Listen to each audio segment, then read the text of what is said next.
शेतकरी मित्रांनो नमस्कार. अथर्व क्रॉप केअरमध्ये तुम्हा सर्व शेतकरी मित्रांचं मी मनापासून हार्दिक स्वागत करतो. मित्रांनो, महाराष्ट्रामध्ये 6 मेपासून अनेक ठिकाणी पाऊस चालू आहे. मात्र टोमॅटोचे प्लांटेशन करत असताना काही महत्त्वाच्या गोष्टी ह्या फार गरजेच्या असतात. जसं की प्रॉपर बेड प्रिपरेशन आपण मागील व्हिडिओमध्ये बघितला, पण बेसल डोस काय टाकावा, व्हरायटीची निवड आणि प्लांटेशन कशा स्वरूपामध्ये करावं या संदर्भात आज आपण जाणून घेणार आहोत. मित्रांनो, बेसल डोस टाकताना जमिनीच्या प्रकारानुसार आणि व्हरायटीनुसार बेसल डोस टाकणं गरजेचं आहे. एखाद्या कंपनीचा बेसल डोस रिकमेंडेशन आहे आणि तोच बेसल डोस आपण जर टाकत असाल तर ह्या गोष्टी फार चुकीच्या आहेत. मुळात आपण ज्या व्हरायट्या प्लांटेशन करतो ह्या हायब्रिड व्हरायट्या आहेत. त्यांना न्यूट्रिशन अगदी प्रॉपर पाहिजे, जेणेकरून उत्पादन आपलं चांगलं निघेल.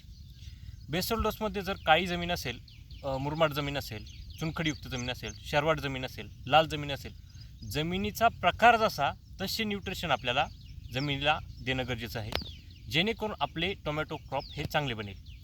आता बेसल डोसमध्ये काळी जमीन जर असेल तर तिथे लागवड करत असताना लक्षात घ्या 10-26-26 किंवा 9-24-24, 14-35-14 त्यामध्ये सिंगल सुपर फॉस्फेटचा वापर तुम्हाला करायचा आहे. त्याचबरोबर MOPचा वापर तुम्हाला निश्चित स्वरूपामध्ये करायचा आहे, पण चुनखडीयुक्त आणि शरवट जमिनीमध्ये साधारणपणे MOPचा वापर सहसा टाळा. तिथे SOPचा वापर करा तुम्ही.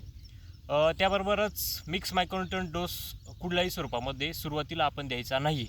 DF सोल्युशन तयार करा, जेणेकरून उत्पादनामध्ये चांगली भर बसेल. व्हरायटी निवडत असताना आपली लोकल क्लायमॅटिक कंडिशन कशा आहेत आणि आपल्याला जर सतत पाऊस चालू आहे तर पावसामध्ये तग धरणाऱ्या व्हरायटीची लागवड तुम्हाला करायची आहे. आता पिरियडनुसार देखील साधारणपणे जो महिना चालू आहे, जो मंथ चालू आहे, त्या मंथनुसार देखील आपण व्हरायटीची निवड करू शकतो. पण सुरुवातीच्या काळामध्ये जर तुमच्याकडे आर्यमान किंवा 2048 झालं, 2174 झालं, त्याच्यानंतर 0108 झालं, या ज्या काही व्हरायटी आहे ज्या लोकल क्लायमेटला तुमच्या मॅच होईल त्या व्हरायटीची निवड करा. लेटच्या पिरियडमध्ये जाणार असाल तर 1068 झालं, त्याचबरोबर योगी 35 झालं, 225 झालं, यासारख्या व्हरायटीची तुम्ही लागवड करू शकता.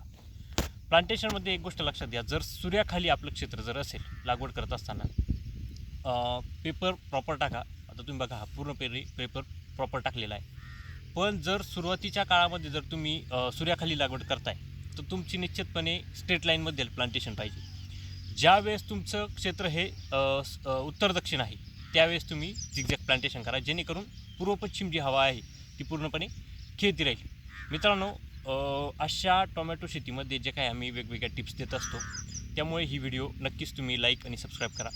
त्याचप्रमाणे ज्या शेतकरी बंधूंना अथर्व क्रॉप केअरकडे आमच्याकडे तुमचा ऑनलाईन प्लॉट रजिस्टर करायचा असेल तर निश्चित स्वरूपामध्ये तुम्ही आत्ताच तुमचा ऑनलाईन प्लॉट रजिस्टर करून घ्या. चला तर मग, धन्यवाद.